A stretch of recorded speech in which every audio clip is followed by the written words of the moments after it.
Long before memory learned how to write itself down, there was a village pressed between red earth and tall grass, where names were carried by the wind and children were born knowing the sound of rain. One season, when the moon came early and refused to leave the sky, a boy was born with eyes the color of the open heavens. Blue. Not river blue. Not storm blue. But the blue of noon, the blue that does not belong to the land. The midwives cried out. The elders turned away. In the old stories, such eyes were not a blessing, they were a doorway. A sign that spirits had wandered too close to the world of humans. The village argued for 3 days and 3 nights, but fear is louder than love when it gathers enough voices. At dawn on the 4th day, the boy was carried past the drums, past the shrines, past the last place where prayers still walked. His mother was not allowed to follow. No one spoke his name, because naming makes abandoning harder. They left him deep in the evil forest, where trees nodded like clenched fists and the air tasted of old warnings. Then they ran. But the forest did not eat the child. Instead, it listened. As the boy cried, the shadows leaned closer. Roots shifted. Something ancient stirred, something older than kings, older than fear itself. From the back of a silk cotton tree stepped a spirit called Nkoma, the watcher between worlds.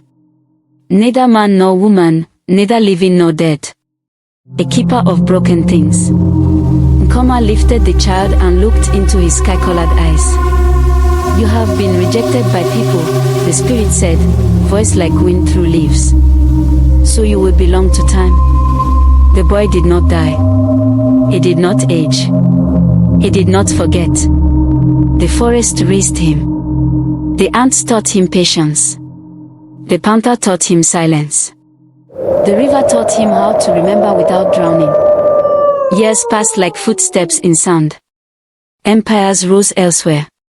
Empires fell. The boy remained unchanging, learning the language of spirits, learning the weight of power and the cost of mercy. And always, he remembered the village. Far away, that village suffered. A wicked king came wearing gold and smiling teeth. He taxed the rain, seized the harvest, and fed children to war. Drums were beaten only for his victories. Shrines were torn down. The people whispered prayers that no longer knew where to land. One night, as blood darkened the dust of the village square, the forest answered an old debt. A man walked out of the trees. He was young, but his eyes held centuries. Blue as the sky before a storm. The soldiers raised their spears. The spears shattered. The king laughed, until the laughter froze in his throat.